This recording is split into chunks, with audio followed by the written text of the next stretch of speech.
in plant soils and climate, both from Utah State University. He manages a number of exciting programs related to biofuels, freeway to fuels, the Utah Biomass Resources Group, urban farming and fuel effort, and bases to biofuels, which is work with the military. So please join me in welcoming Dallas Hanks. Thank you for that introduction, and I'll give you just a brief background. Farm boy from Idaho that's turned a few pages is all, and so I very, very, very enthusiastic about renewable energy. I think it's the future, and I have kind of given the rest of my career to this side of developing economically and sustainably available renewable energies. Just to give you a little bit of background about our projects other than with the Utah Biomass Resources Group, we started out on the freeways trying to figure out how to grow biofuel feedstock crops along freeways. That's going fairly well, becoming a national movement. Here in the West, we're not quite as suited to do that as they are in other parts of the country where they have precipitation.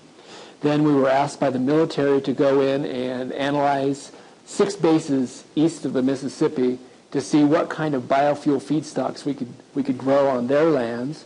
This was primarily for the biodiesel market because you can put biodiesel in the tank today. It's the only advanced biofuel available on the market, and it meets the RFS2 standards of the EPA. And so as all these other things come, we'll be set very pretty now to move into those different feedstocks as well. And then Salt Lake County has done a very, very unique project in where they have actually located land that they are not currently using but will be using in 15 years or so. So we did the same kind of project there where we could grow biofuel feedstock and convert that biofuel feedstock for liquid fuels for their fleet. And we're in our 2nd year there, and hopefully that will continue and grow. So I'm here to kind of give you an introduction to Bioenergy 101 in Utah. I guess I should have put that in my title. I am certainly not an expert in bioenergy across the nation. I do have a little bit of experience and background in that, but there are certainly people that are more qualified than I to talk about that. Let's see here. So I feel like I'm kind of in the presence of a celebrity with Anthony being here because, I mean, the billion-ton study is just, it's kind of like the Bible to me. I probably read it about as often as the Bible, but I really rely on it when I need a reference. And so you can see this is right off his new study here. And basically really grateful for all the work that the Oak Ridge and all the contributors to the billion-ton study have done. Because I really believe that it's a future for America and its energy security. And if you don't feel that we have an energy problem, then you and I probably ought to have a sidebar and maybe discuss a few issues. But basically, bioenergy in general is any energy that we derive from biomass, and biomass is something that's been alive. And so, you know, it comes from various sources, and there are more sources than are here, but I wanted to give you kind of a 30,000-foot view, and like Anthony said, very interested in the forest residues here in Utah. And then me being an agricultural person in a non-agricultural environment, being the wood people, I've had to learn a lot real quick and still learning. But Anthony, I'll be pleased to tell you that I sit in meetings with Monsanto reps all the time, and they're even predicting greater yields than what the billion-ton study does. So, you know, if that's true, they're telling us within 10 years they're going to double the corn yields. So I don't know if that's true or not. I'm just telling you what they're saying. So basically, let's move on then to what the Utah Biomass Resources Group does. We're brand new. We're barely a year old. Okay, and before the Biomass Resources Group, we didn't have a seat at the renewable energy table here in Utah. It was all geothermal, wind, and solar. Nobody talked about biomass. And so basically what we did is we got together and said, okay, we need to form a group that can consolidate all of our ideas and become organized. And so these are some of the partners that we have in the group. We've tried to take federal, state, private, a lot of different types of groups, and really see what we can do in terms of woody biomass utilization in the state. Our primary focus is healthy forests. Okay, that's what the forest guys tell me, is that's what our focus is, all right? And so basically we're trying to do that by a different management technique than we've done before, and in order to do that, we have to have something to do with the residues that are produced from these management techniques. So our goals are, at the UBRG, is to promote Utah woodland health, like I just said, and then facilitate this environment, almost this incubator environment, where we can actually do something, okay? Not so we can continue to be a research scientist or continue to blue sky, but actually maybe pop smoke is what I like to call it, and actually get some wheels spinning and turning. And so basically we want to assist in the biomass market here in Utah. We want to create jobs. I am a big believer in distributed energy. I don't know if the power companies that are here today might not want to hear that, but I really believe there's still some people in America that want to do some things for themselves. And so there should be a balance there and an option. We're forming partnerships, and the talk on partnerships was outstanding. We're forming those weekly. And then we're working very hard to appropriately identify technologies, and INL is one of our partners in that. We have other partners, and basically trying to figure out what their model is and then what we can do to help support their model. And that's where a lot of our ideas have come from, actually, is the lab up in Idaho. Okay, so let's talk about the woody biomasses resources that we might have here in Utah. There's two different projections that we pull from. One's the crop. You've heard about both. You've heard about that. And then the other one is a study done by the Western Governors Association in conjunction with the University of Idaho. And so basically, I used the best of whichever one had the most wood, just for the purposes of this discussion. And so we went with 116,000 dry tons a year at $40 a ton. That's what came out of the Western Governors Association. Okay. Now, if that's the traditional resources, and I may not have mentioned, but my expertise comes from looking at areas that are not traditional to grow biofuel feedstocks in. Okay, roadways are not traditional. Army bases are not traditional. Where are these extra parts going to come from? We're looking for 10 million acres is basically what our goal is. And we think we've got a pretty good handle on it. Well, let's look at this pretty juniper population that I always thought were really nice to get pine nuts off of, but that was about, all I ever thought of these types of biomass. Here in Utah, it's estimated that somewhere around 9 million acres. How much of that is accessible or not, we'll determine later. And as you heard this morning, Lance talk about, or Lance and other speakers talk about 5 tons to the acre is what we're thinking in terms of yield on those. But Lance has found with his work with Bob Rummer that may be really low. He's even getting some that might be 20. And so basically now, if we look at this comparison of 45 million tons on 116,000 dry tons as developing, and where the low-hanging fruit is, we're really starting to focus on the pinyon juniper. Obviously, there's some real potential there. And it's currently also a managed species. And that's one of the other things I'm an expert in, or that I have some experience in, is trying to figure out when we're maintaining something, how do we decrease the costs in those maintenance? Okay, so if you're mowing a roadside and not getting any fuel out of it, you're just throwing your money down a rat hole. But if you can get some money out of that roadside when you mow it, then, and so that's what we're trying to do here at the Utah Biomass Resources Group, is trying to figure out what's going to be the best direction for us to head. So if you're a businessman, sometimes I have to put my economics cap on, and I'm not a very good economist, but I did study a little bit of it in college.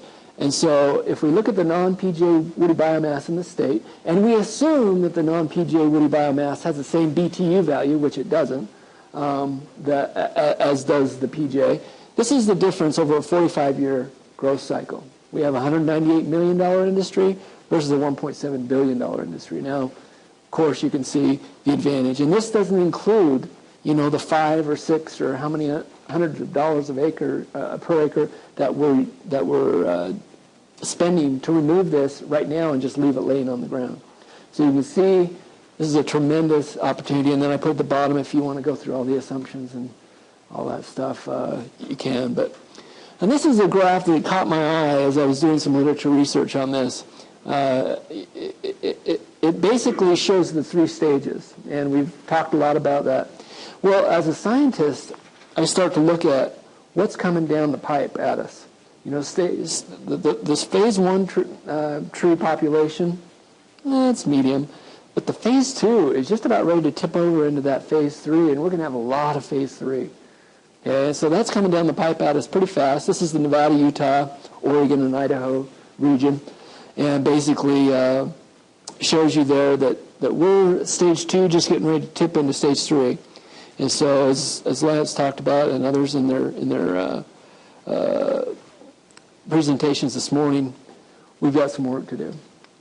So where are we? This is what we do in Utah. Okay, the red is coal.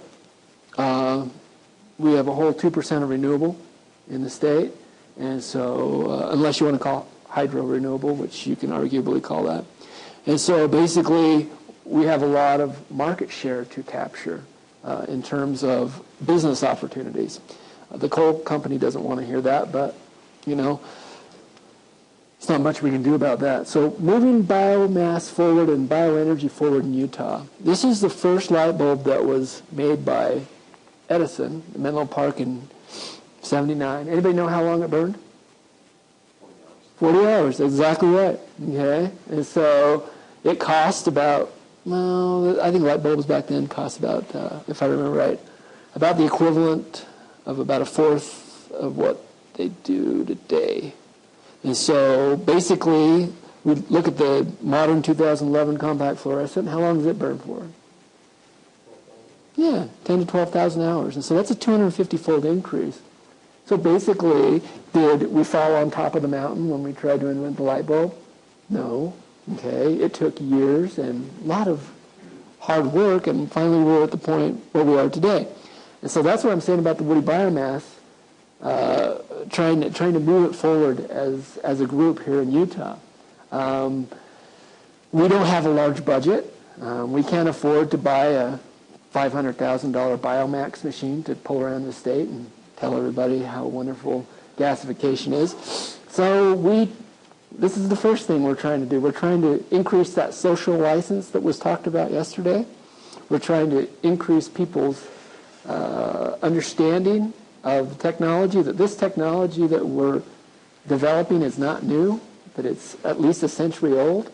Okay, there's nothing really new about gasification other than a few bells and whistles. We've been doing it for a long time. So what we're trying to do is our first project here to move this forward, kind of remember that Edison light bulb. We went to the Air Force and got a van from them for free. Okay, they were going to surplus it off. And we got a little bit of money from the Utah Department of Agriculture, and we're going to figure out how to put this gasifier in back of the van here, and we're going to run around the state and make ice cream, or I don't know what we're going to do with it here in Utah. I guess when we go to Nevada, the request has been margaritas, and so basically that's our goal. So what we'll do, when this isn't being used out on the road as a demonstration unit, it'll be parked at the Utah Botanical Center, and it will power and heat part of their greenhouses. And so that's part of the Fuels for School money that we're trying to figure out. You notice the scale that we're starting on here? Very important, I think. I think it's very important for us to proceed in biomass on a small scale, get our proof of concept, and then go bigger. These guys, I've been through all the busts, okay, from cellulosic to algae and to whatever's coming next. And so I want to go slow but do it right. And so this is the scale we need to start on, I believe. We need to distribute that out and get everybody thinking, get everybody helping, and not make those cost barriers so high that we can't get into the project. Second thing, was touched on transportation of biomass in Anthony's talk. That is the single biggest problem right now with biomass. It isn't that we can grow it, and it isn't that we can refine it. It's getting it from where we grow it to where we refine it. Okay, and that's what INL is trying to specialize in right now. They have their PDU, basically what they call their pioneer system, where they're trying to figure out what it's going to take for us to move biomass at the same price as coal. Okay, so what we have to figure is $38 a ton is what we're going to get for the same BTU value of biomass to coal. And so we were up at INL one day, and Mike was talking to us a little bit, taking us on a tour, showing us the PD unit, showing us some of the equipment. And we got to talking, and he said, you know, because they have a pellet mill that they're going to densify with. And we said, what about a briquetter? Gil had brought a magazine of farm equipment. What's it called, Gil? It's the Farm Handyman. Yeah, it's the Farm Handyman magazine, and they had a portable pellet mill in the back that you could drive with a PTO. And so Darren and I got to talking, the co-chair of the EBRG with me, and we said, well, let's put that on a tractor and go out in the forest and see what we can get. And so, you know me, I just went off on a tangent, and we started thinking, what's less energy than pelletizing? And so we feel like briquetting would be a lot less energy and be more available to us. And so this is actually down in the WETEC Center. Utah State University just acquired this equipment. And so what we'll be doing is we'll be testing different forms, either non-thermally transformed and thermally transformed woody biomass, and see if briquetting is actually going to make it so that we can compete with coal in terms of BTU. Okay, and so that's the next thing we're trying to do. Third thing we're trying to do is we're trying to go out in the field. Okay, I still don't understand why we don't have an oilseed press on a combine. You know, I mean, there's economists that'll explain that to me all day. I'm like, still makes sense to me as a farmer. If I can densify that energy into an oil in the field and put the cake in the thing, then that's a whole lot better. But this is actually one of our new USTAR professors' system that was developed at Virginia Tech, and it's a portable pyrolysis unit, and he actually used this in the poultry waste industry. And so what we have done is we've gotten with Foster, we've gotten with Amaron Energy, which is a small company, weirdest story in the world. I'll tell you about it in a second. But so we're taking Foster's technology, we're taking Amaron Energy's technology, we're taking some of the Army's technology, and we're taking some of the U of U's Clinton Institute expertise, seeing if we can throw these together and make a nice omelet out of it. And so what we envision is us going out in the field and doing pyrolysis, kind of like an oil platform. We can break it down and move it, you know. And then if we can densify that into a liquid, if we can densify the carbon energy of that woody biomass into a liquid and into a biochar which can be then briquetted, then I believe economically and sustainably we have a real viable product to move. So this is where we're starting on this project. Okay, we're actually we've gotten some money from the Forest Service, and the BLM have been very gracious, and so helping us get this off the ground. And then, as Lance showed you, the field day, that was an amazing day. As for a farm boy, for me, I love equipment, and so bring that big grinder down there. I wanted to get in and drive it, but of course I wasn't allowed to do so. But we're trying to figure out the baseline, like Lance talked about this morning. We're figuring out what's available, okay? How much does it cost? Then what do we need to improve upon based upon that baseline? All right, so that's another thing that we'll be doing. And then the last thing we'll be doing is we'll be characterizing the PJ further. There's a lot of work that needs to be done yet on that characterization. And so we'll be working with both INL and the University of Utah. Lastly, I think we're jumping into bed with Rocky Mountain Power, and we're going to see if we can take all of these ideas, make them, as was said by Drew this morning, if we can take and get them a sustainable, a reliable source of fuel. And so it would come into them as the biochar. And then if it burns the same as coal, then they could mix it right with the coal and we could co-fire with it and so on and so forth. So that's what we're trying to do here is we're trying to figure out, first of all, what are the parameters we need to study on the PJ, and then second, can we then co-fire? There's actually a plant that we think we're going to be able to actually move into there. So in conclusion, remember we're about forest health, and how we're going to do forest health. Well, we're going to change our management strategy, and if we change that management strategy, then what we have to do is we have to figure out a place for the wood to go that we take out of the forest. And so hopefully I've given you an insight into what we're trying to accomplish here in Utah in terms of moving bioenergy ahead.